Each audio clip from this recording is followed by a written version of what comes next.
Hello दोस्तों, class 10th के प्यारे प्यारे स्टूडेंट्स के लिए मैं आज लेके आया हूँ क्लास 10th सामाजिक विज्ञान यानी कि सोशल साइंस का कंप्लीट सिलेबस ओवरव्यू। आज आपको मैं बताऊंगा और ये सिलेबस होने वाला है ये 2026 वाले स्टूडेंट्स के लिए है। जो 2026 बोर्ड एग्जाम देने वाले हैं उनके लिए ये सिलेबस होने वाला है। तो आइए सबसे पहले मैं आपको सिलेबस के बारे में पूरा उसकी ओवरव्यू दे देता हूँ। तो हम देखते हैं, हम आज पढ़ेंगे सामाजिक विज्ञान के बारे में। तो सामाजिक विज्ञान की जो बुक होती है वो 4 पार्ट्स में डिवाइड होती है, जिसके अंदर हमें 4 पार्ट पढ़ने पड़ते हैं। सबसे पहला पढ़ना पड़ता है इतिहास के बारे में, दूसरा होता है भूगोल के बारे में, तीसरा होता है नागरिक शास्त्र के बारे में, चौथा होता है अर्थशास्त्र के बारे में। तो ये 4 पार्ट्स में हमारी एसएसटी जिसको हम बोलते हैं, सामाजिक विज्ञान बोलते हैं, वो डिवाइड होती है। सामाजिक विज्ञान बोलते हैं, सोशल साइंस बोलते हैं। ये जो सिलेबस है वो यूपी बोर्ड स्पेशल सिलेबस है। वो किसके लिए है? यूपी बोर्ड का सिलेबस है। ये किसका है? यूपी बोर्ड स्पेशल सिलेबस है। ये अदरवाइज बोर्ड के लिए एप्लीकेबल नहीं होगा, ये सिर्फ और सिर्फ यूपी बोर्ड के स्टूडेंट्स के लिए सिलेबस है। तो हम बात करते हैं इतिहास में। देखो 4 पार्ट है हमें हमारे सोशल साइंस के, और इतिहास पार्ट के अंदर हमें 5 चैप्टर पढ़ने हैं। इतिहास के अंदर कौन कौन से चैप्टर पढ़ने हैं? 5।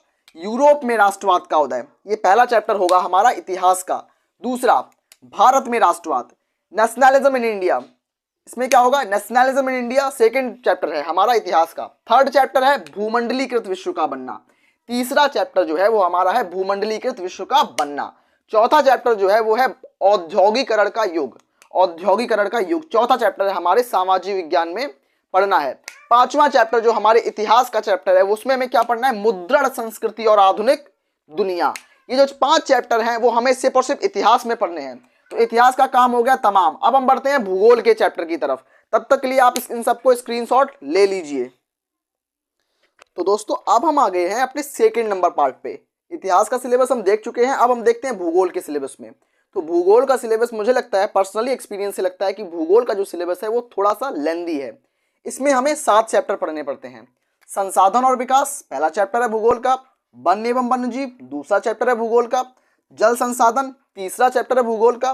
कृषि एग्रीकल्चर ये चौथा चैप्टर है भूगोल का। तो कृषि तो सब जानते ही होंगे, क्योंकि सबकी ज्यादातर बैकग्राउंड जो होते हैं वो कृषि बैकग्राउंड से ही हम लोग आते हैं, मैं भी और आप भी। अब 5वां जो चैप्टर है वो है खनिज एवं ऊर्जा संसाधन, खनिज और ऊर्जा संसाधन। 6वां चैप्टर है विनिर्माण उद्योग 6वां चैप्टर है। 7वां जो चैप्टर है वो है राष्ट्रीय अर्थव्यवस्था की जीवन रेखाएं। राष्ट्रीय अर्थव्यवस्था की जीवन रेखाएं, ये जो हमने आपको 7 चैप्टर बताए वो भूगोल के बताए। इतिहास का बता चुका हूं मैं, भूगोल को बता चुका हूं। अब बढ़ते हैं हम नागरिक शास्त्र की तरफ कि हमें इस नागरिक शास्त्र में कितने चैप्टर पढ़ने हैं। मैं आपको इसलिए सिलेबस बता रहा हूं कि सिलेबस जानोगे तभी आप अच्छे से पढ़ पाओगे, और जल्दी स्टार्ट जो बच्चा करेगा वो बेहतरीन रिजल्ट लेके आएगा। तो चलते हैं हम नागरिक शास्त्र के सिलेबस पे। तो दोस्तों अब मैं आपको बताऊंगा नागरिक शास्त्र यानी कि सिविक्स के बारे में। सिविक्स में हमें 8 चैप्टर पढ़ने होते हैं। एक बच्चे का कमेंट आया था कि सर आपके कितने मार्क्स आए थे एसएसटी में 10th क्लास में? तो मेरे 94 मार्क्स आए थे। अगर आपको इसका मतलब प्रूफ चाहिए तो मैं कल मार्कशीट भी आपको दिखाऊंगा अपनी। मेरे 94 मार्क्स थे, मेरे 94 मार्क्स थे एसएसटी में। अगर आपको इसका प्रूफ देखना है तो कल मैं मार्कशीट दिखाऊंगा अपनी, ठीक है?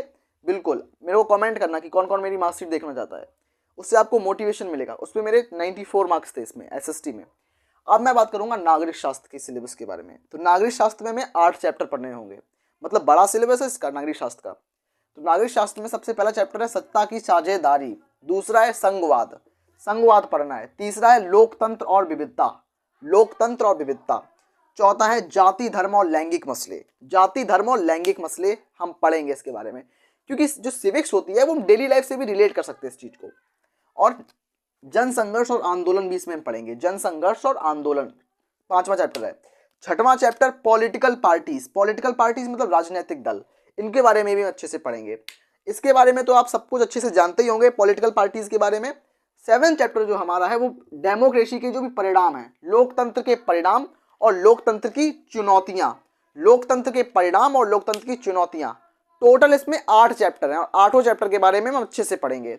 चलिए हम आगे बढ़ते हैं अर्थशास्त्र के सिलेबस की तरफ। तो अगर आपको मार्कशीट देखनी है तो कमेंट जरूर करना, ठीक है? मैं मार्कशीट अपनी कल दिखाऊंगा बिल्कुल सभी बच्चों को। तो दोस्तों तो हम अब पढ़ेंगे अर्थशास्त्र के चैप्टर के बारे में। मैंने आपको फिर दोबारा बता दूं कि मेरे 94 मार्क्स थे, वो भी मैं सरकारी स्कूल से पढ़ के मैं 94 मार्क्स इसमें एसएसटी में स्कोर किया। सोशल साइंस में 94 मार्क्स स्कोर किया। बिल्कुल आसान है, आप लोग भी कर सकते हो। सही गाइडेंस और कड़ी मेहनत के थ्रू आप भी कर सकते हो। जब मैं कर सकता हूं तो आप भी कर सकते हो। आइए, अर्थशास्त्र के अंदर हमें से 5 चैप्टर पढ़ने हैं और वो 5 चैप्टर ये हैं।